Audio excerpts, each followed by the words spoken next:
संसद का बड़ा नंबर गेम, क्योंकि संसद में जिस तरह से परिस्थितियां फिलहाल चल रही हैं उसको लेकर के सचिन पायलट ने राजस्थान के नेता और कांग्रेस के नेता उन्होंने बड़ा गंभीर बयान दिया है। क्योंकि पंचलाइन ब्रेकिंग तो ये है कि पहले टीएमसी, उसके बाद उद्धव गुट और अब समाजवादी पार्टी के खेमे में बड़ी खलबली हो सकती है, बड़ी टूट हो सकती है। और ये गंभीर आरोप किसी और ने नहीं, ये ओपी राजभर ने लगाया है। एनडीए गठबंधन के दमदार नेता ओपी राजभर, पूर्वांचल में मजबूत छवि रखने वाले, उन्होंने गंभीर आरोप लगाते हुए ये कहा है कि समाजवादी पार्टी में बड़ी टूट हो सकती है। इसीलिए शुरुआत में मैंने कहा कि क्या संसद में बड़ा नंबर गेम चल रहा है, संसद की कहानी आखिर ये है क्या? क्योंकि आज सचिन पायलट ने जब राहुल गांधी राजस्थान के कोटा में पहुंचे हैं तो आज सचिन पायलट ने ये बयान दिया है कि पार्टियों को तोड़ा जा रहा है बिल पास करने के लिए, विपक्ष की पार्टियों को तोड़ा जा रहा है, गुटों को बांटा जा रहा है, अपनी तरफ खींचा जा रहा है केवल और केवल बिल विधेयक को पास करने के लिए। तो क्या यही नंबर गेम है? क्या कुछ चल रहा है? क्योंकि सबसे पहले टीएमसी को देखा हमने किस तरह से उनके सांसद टूट करके एक ऐसी पार्टी में चले जाते हैं जिसका बंगाल में भी कोई दमखम नहीं था, कोई हनक नहीं थी। एनसीपीआई एकदम से उसमें इतने सारे सांसद चले जाते हैं जिनके खुद के उम्मीदवार 266, 800 पर 1000 से नीचे मतों के पायदान पर दिखाई दिए, जमानत जब्त हो गई, उसमें अचानक से इतने सांसद टीएमसी के चले जाते हैं। तो ये ऐसे तो नहीं हुआ। और उसके बाद बंगाल के बाद केवल नहीं था, बंगाल के बाद ये जो हवा है, जो बगावती हवा है सांसदों की इधर उधर जाने की, ये केवल बंगाल तक सीमित नहीं रही। इसके बाद महाराष्ट्र से निकल करके सामने आई बड़ी खबर कि उद्धव गुट के 9 सांसदों में से 6 सांसद बगावत करने जा रहे हैं। कल ये सूत्रों के हवाले से खबर चलाई गई कि 6 सांसद एकनाथ शिंदे से मिले हैं। 6 सांसद लेट नाइट मिले हैं, लेट नाइट मीटिंग हुई है। और उसके बाद आज फिर से यही खबरें आज तक जैसे प्रतिष्ठित संस्थान यहां पर चला रहे हैं कि लोकसभा स्पीकर को चिट्ठी, इस तरह की खबरें। आप सोचिए कि केवल यहां बगावत की बात नहीं हो रही है कि जा रहे हैं नहीं जा रहे हैं, अटकलें लग रही है। यहां साफ तौर पर कह दिया गया है कि स्पीकर को चिट्ठी, इस तरह की हेडलाइंस चल रही हैं। और अभी तक केवल इन घटनाओं को लेकर के पुष्टि ही नहीं हुई थी महाराष्ट्र की। इसके बाद ये जो हवा है वो देश के सबसे बड़े सूबे उत्तर प्रदेश में जा पहुंची और उत्तर प्रदेश की बड़ी पार्टी समाजवादी पार्टी, उसमें टूट के आसार बता दिए। इनफैक्ट केवल ओपी राजभर नहीं, केवल कैबिनेट मंत्री ओपी राजभर नहीं, उनके साथ साथ उप मुख्यमंत्री, वर्तमान में यूपी के उप मुख्यमंत्री केशव प्रसाद मौर्य ने बयान दिया है। उन्होंने कहा है, उन्होंने तो आंकड़ा तक बता दिया है, इनडायरेक्टली बहुत कुछ कह भी गए। ऐसे ही नहीं निकलता है किसी पार्टी के किसी भी नेता का बयान, कोई भी शब्द ऐसे ही नहीं निकलता है। केशव प्रसाद मौर्य ने साफ तौर पर कहा है कि 25 से 26 सांसद जो आने को तैयार बैठे हैं। एक तरफ तो ओपी राजभर का ये बयान कि बड़ी टूट के आसार हैं कि भाई आप, और नीचे उन्होंने जो ट्वीट किया है, जो गंभीर आरोप जो है गंभीर यहां पर दावा किया है, उसमें साफ तौर पर नीचे आप ये देख रहे हैं हाईलाइट, मैं चाहूंगी कि यहां पर हाईलाइट करके इसको दिखाया जाए कि किस तरह से मेंशन किया गया है कि टीएमसी और महाराष्ट्र का खेल तो छोड़िए, अभी देखिए कि सपा में क्या होने वाला है। सपा में होने वाला है बड़ा खेल। ये ओपी राजभर कह रहे हैं, एनडीए के बड़े चेहरे यूपी के। तो आखिर ये चल क्या रहा है देश में? जिस तरह से 300 डिग्री की सियासी राजनीति घूम रही है, 300 डिग्री पर घूम रही है जिस तरह से, तो ये आगे आने वाले समय में क्या कुछ दिखाने वाली है? क्योंकि सचिन पायलट का राहुल गांधी एक तो छात्रों से मिलने गए आज राजस्थान के कोटा में, पर उस समय भी सचिन पायलट ये बयान दे रहे हैं कि पार्टियों को तोड़ा जा रहा है बिल ताकि पास कराया जाए, अपने हिसाब से बिल पास कराया जाए। अभी कल तक ये खबरें चल रही थी कि जिस तरह से सपा के प्रमुख सुप्रीमो ये कह रहे थे अखिलेश यादव कि 2027 से पहले 2026 में ये उत्तर प्रदेश में चुनाव हो सकते हैं, क्योंकि ये अपनी रणनीति के तहत सब कुछ कर रहे हैं और इस बार अगर ये जीते तो देश में ये आखिरी चुनाव होगा। पहले तो अखिलेश यादव ने इतना बड़ा दावा किया क्योंकि विधेयक का सारा खेल है। अखिलेश यादव किस बात को इनडायरेक्टली कह रहे हैं आपको याद होगा, वन नेशन वन इलेक्शन, याद होगा वो विधेयक की बातें और जो खबरें उठ करके सामने आई और संसद तक उसके इंट्रोडक्शन तक की भी बातें पहुंची कि परिभाषित भी किया गया उसको। तो जिस तरह से ये तमाम चीजें निकली कि भाई देश में एक साथ ही पूरे देश में चुनाव होगा हर तरह का, तो उसके बाद अखिलेश यादव ने कह दिया कि भाई अगर बीजेपी जीती तो उन्होंने इस खबर को शायद और या फिर इस ढंग से बताया कि आने वाले समय में देश में चुनाव ही नहीं होगा। इस तरह का दावा अखिलेश यादव ने किया। ये मेरा दावा नहीं है, क्लिप भी लगा दीजिए, सुना दीजिए कि किस तरह से अखिलेश यादव ने ये दावा किया। मैं केवल बंगाल के चुनाव के बाद ये कहना चाहता हूँ, यूपी का चुनाव आखिरी चुनाव होगा जो देश का चुनाव होगा अगर बीजेपी जीत गई बंगाल। और उसके बाद अब ये खबर निकल करके सामने आ रही है कि बड़ी टूट समाजवादी पार्टी में हो सकती है। देखिए जरा सुनिए अखिलेश यादव क्या कह रहे हैं। कुछ भी कहे जाने वाले लोग, जो डर जाएगा वो अपना दल छोड़ के चला जाएगा। अगर बीजेपी से मुकाबला करना है तो बहादुर लोगों की टीम होनी चाहिए और मुकाबला करने के लिए समाजवादी पार्टी तैयार है। और आपको याद होगा पिछली बार भी प्रेस में ही मैंने कहा था कि अब भारतीय जनता पार्टी को मैं नहीं तोड़ूंगा, उनके विधायकों को नहीं लेंगे। भारतीय जनता पार्टी जो औरों की पार्टी तोड़ रही है, औरों के सांसद छीन रही है, यूपी में उन्हीं के विधायक तैयारी में हैं पाला बदलने के लिए।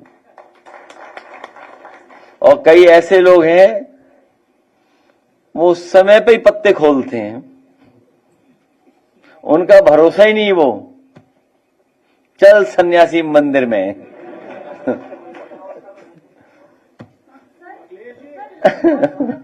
और समाजवादी पार्टी मजबूत पार्टी है और समाजवादी पार्टी कई उतार चढ़ाव देख चुकी है। और मैं आज आपको कह के जा रहा हूँ, 27 की बात आपने पूछी है, ये सरकार ने जो रूमर फैलाया है, ये जो रूमर फैलाया है कि नवंबर में चुनाव करा देंगे, ये सरकार एक दिन भी अपनी कुर्सी नहीं छोड़ सकती है। लेकिन इनको डर है कि जब गेहूं की फसल आएगी तो डीएपी कहां से लाएंगे, जब गेहूं की फसल आएगी तो खाद और डीएपी कहां से लाएंगे। इसलिए ये अपने सर्वे करा रहे हैं। हर विधानसभा में इनके सर्वे के लोग पहुंच गए हैं, वो सर्वे कर रहे हैं कि अगर नवंबर में चुनाव करा दें तो कितनी सीटें जीतेंगे। तो सुना आपने, दोनों ही बातें सुनी कि किस तरह से अखिलेश यादव ये दावा कर रहे हैं कि 2027 के चुनाव जो है 2026 में भी हो सकते हैं, क्योंकि बीजेपी को डर है कि वो हार जाएगी, क्योंकि किसानों के मुद्दे निकल करके सामने आएंगे 2027 में, क्योंकि गेहूं की खेती होगी और डीएपी की कमी होगी और खाद की कमी होगी और उस समय किसानों का गुस्सा फूटेगा और इसीलिए ये पहले चुनाव करा सकते हैं। ये अखिलेश यादव का बयान। उसके बाद ये खबर निकल करके सामने आई कि समाजवादी पार्टी के खेमे में बड़ी टूट हो सकती है। आप सोचिए कि एक तरफ विधानसभा चुनाव है, उससे पहले इस तरह की चीजें हो रही हैं और सचिन पायलट कह रहे हैं कि ये विपक्ष को खत्म करना चाहते हैं, पूरी तरीके से खत्म करना चाहते हैं। वहीं महाराष्ट्र में आपको ले चलती हूं, जहां पर 6 सांसदों की अटकलें लग रही हैं। आप सोचिए कि पहले ही उन्होंने उद्धव ठाकरे को लेकर के जिस तरह से राजनीतिक उनकी कमर तोड़ी, जिस तरह से उनके पहले जिस तरह से उनकी पार्टी टूटी, एक नाथ शिंदे निकल करके बाहर आए, एक नाथ शिंदे की पार्टी निकल करके सामने आई। अब वही एक नाथ शिंदे जिनको लेकर के ये कहा जा रहा है कि वो 6 सांसद और खींचने की कोशिश कर रहे हैं, सूत्रों के हवाले से जो खबर चल रही है, इनफैक्ट चैनल्स ने तो ये खबर सार्वजनिक तौर पर दिखा दी है, बिना किसी क्वेश्चन मार्क के, बिना किसी प्रश्न चिन्ह के, कि भाई अब तो ये पूरी तरीके से हो ही चुका है। तो एक तरफ तो ये चल रहा है, दूसरी तरफ उद्धव ठाकरे की पार्टी के तमाम लोग, सबसे पहले संजय राउत की बात कर लेते हैं। संजय राउत ये कह रहे हैं कि जो लोग जा रहे हैं वो गद्दार, इनफैक्ट उन्होंने गाली तक दे दी है। उनको इतना गुस्सा था कि जो लोग अंदर खाने जो है ऐसी प्लानिंग करके बैठे हैं, मैं सब जानता हूं, मेरे सामने खबर पहुंच रही है, उनको 50-50 करोड़ का ऑफर दिया गया है। संजय राउत का यह बयान निकल करके सामने आया है कि 50-50 करोड़ का ऑफर दिया गया है और 15 करोड़ एडवांस की बात भी उन्होंने कही। वहीं उसी उद्धव ठाकरे की पार्टी की कद्दावर नेता प्रियंका चतुर्वेदी, वो ये कहती हैं कि ये जो ऑपरेशन टाइगर कहा जा रहा है महाराष्ट्र में, ये ऑपरेशन टाइगर नहीं है, ये साफ तौर पर ऑपरेशन गद्दार है, ये ऑपरेशन बिट्रेयल है। इस तरह के उन्होंने शब्दों का इस्तेमाल किया प्रियंका चतुर्वेदी ने और साफ तौर पर कहा कि जो सांसद जा रहे हैं, अगर वो उनमें इतना ही दर्द है, उनको पार्टी इसी तरह से प्रताड़ित कर रही है, तो वो इस्तीफा दें और फिर जाकर के चुनाव लड़ें और फिर जीत करके आए। क्योंकि जनता ने जिस तरह से कड़ी गर्मी में, उन्होंने अप्रैल का हवाला दिया कि जिस तरह से कड़ी गर्मी में जनता ने मतदान किया है, हमारी पार्टी को, हमारी सोच को, हमारी आइडियोलॉजी को जो है भरोसे में लाकर उन्होंने हम पर विश्वास करके ये तमाम चीजें की हैं, तो आप इस्तीफा दो, उसके बाद चुनाव लड़ो और जीतो, जीत करके आओ सामने। इस तरह की बातें प्रियंका चतुर्वेदी कह रही हैं। और अब जिस तरह से समाजवादी पार्टी की खबरें निकल करके सामने आ रही हैं, ये हम इसको इसलिए नजरअंदाज नहीं कर सकते क्योंकि वर्तमान में टीएमसी और जिस तरह से यूबीटी, उद्धव वाली पार्टी, उद्धव वाला गुट, जिस तरह से उसमें ये तमाम चीजें चल रही हैं, तो ये तो नहीं कह सकते कि केवल कयास ही है। और अगर ऐसा हुआ तो फिर बीजेपी पर वही आरोप लगेगा कि आपने विपक्ष को कहीं का नहीं छोड़ा, और या फिर विपक्ष को आप पूरी तरीके से तोड़ने की कोशिश कर रहे हैं। विपक्षी आरोप लगाएगा कि लोकतंत्र का पूरी तरीके से हनन कर रहे हैं। पर यहां पर केशव प्रसाद मौर्य की एक बाइट सुना देती हूं मैं आपको। क्यों पीछे रहे, उनके भी बयान, कद्दावर नेता हैं, उप मुख्यमंत्री हैं, जनता को जो है इस समय तमाम जिम्मेदारियों के साथ खुशहालियां दे रहे हैं। उन्होंने क्या कहा है? उन्होंने कहा है कि पार्टी जिस तरह से काम कर रही है, हम चाहे दूसरी विपक्षी पार्टियों में फूट चल रही हो तो वो हमारी जिम्मेदारी थोड़ी है, हम थोड़ी कर रहे हैं, वो नेता हमारे पार्टी में थोड़ी आ रहे हैं। ठीक कहा बिल्कुल केशव प्रसाद मौर्य ने। सपा में तो अभी 25-26 सांसद टूटने को तैयार बैठे, हम लोग तोड़ ही नहीं रहे हैं। हम लोग तो 27 में जानते हुए अपने आप ही टूट के चले जाएंगे, क्योंकि एक नई पार्टी सामने आ गई ना नेताओं को लेने के लिए। पार्किंग वाला रास्ता बन गया, एनसीपीआई तो सीधे थोड़े ही आ रहे हैं बीजेपी में, इनडायरेक्टली सपोर्ट करने की बात कर रहे हैं। जो टीएमसी से सांसद निकले, उन्होंने ऐसे ही हवा में ये कह दिया कि हम मोदी जी को और अमित शाह जी को उनके नेतृत्व में और उनको समर्थन करेंगे। वो बीजेपी को समर्थन थोड़ी कर रहे हैं। एक रास्ता, नया ट्रैक शायद भारत की राजनीति में बन गया है। और अब वही तरीका तो महाराष्ट्र में दिखाई दे रहा है कि बीजेपी में सीधे नहीं आने की अटकलें सामने आ रही हैं। अभी भी अटकलें सामने आ रही हैं तो इनडायरेक्टली एकनाथ शिंदे के गुट के द्वारा आ रही हैं, सीधे अभी भी नहीं जा रहे किसी भी या राष्ट्रीय स्तर की पार्टी बीजेपी में। ये तो हम क्लेम भी नहीं कर सकते क्योंकि बीजेपी में जा भी नहीं रहे हैं, पर रास्ता तो नया है, दूसरा है। क्योंकि बीजेपी को जिस तरह से वो तमाम नेता सपोर्ट कर रहे हैं, जो पानी पी पी करके कोसते थे टीएमसी के तमाम नेता, वो अब कह रहे हैं हम समर्थन करेंगे, तो बात तो गटकी नहीं जाएगी ना। नेताओं को बहुत जल्दी पच जाती हैं बातें कि भाई कल कुछ और, सुबह निकले नया चेहरा, नए तेवर, नए कपड़े। इस तरह की देश में राजनीति चल रही है जिसको ना सटका जा सकता है और ना उगला जा सकता है। और अब देश के सबसे बड़े सूबे उत्तर प्रदेश में क्या होने जा रहा है, ये अपने आप में महत्वपूर्ण है। क्योंकि अखिलेश यादव ने साफ तौर पर कह दिया कि ऐसा कुछ नहीं होने वाला, ये जानबूझ करके भ्रम फैलाया जा रहा है। इनफैक्ट समाजवादी पार्टी के एक नेता ने तो ये कह दिया, ओपी राजभर जो ये बयान दे रहे हैं ना, पार्टी में बड़ी टूट होने वाली है, वो खुद बहुत बड़ा स्कैम है। मतलब ओपी राजभर को ही सबसे बड़ा स्कैम बता दिया। आप बताइए।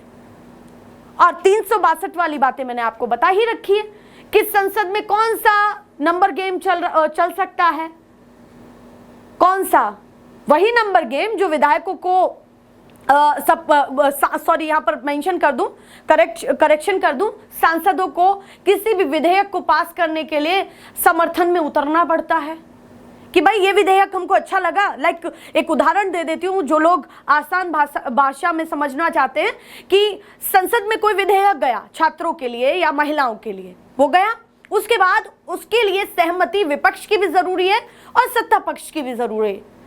अब वहां पर अगर 2/3 बहुमत नहीं मिलता है, जैसे मान ले लोकसभा में 543 सीटें हैं, 543 में से अगर 2/3 बहुमत बीजेपी को या सत्ता पक्ष को नहीं मिलता है तो वो विधेयक लटका रह जाएगा, जो हुआ भी था पीछे परिसीमन को लेकर के लटका रह गया।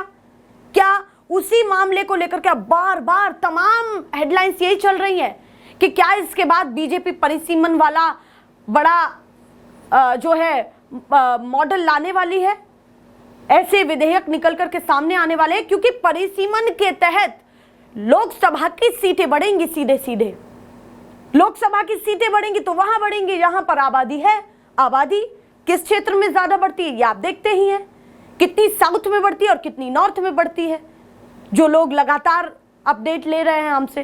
तो इस तरह की राजनीति इस समय देश में चल रही है। अब क्या उत्तर प्रदेश में होने वाला है तो नहीं पता, पर अभी जिस तरह की टीका टिप्पणियां नेताओं की निकल करके सामने आ रही हैं वो हम आपको दिखा रहे हैं, ताकि हर अपडेट से आप जुड़े रहें। क्या कुछ हर राज्य में चल रहा है। फिलहाल के लिए नमस्कार।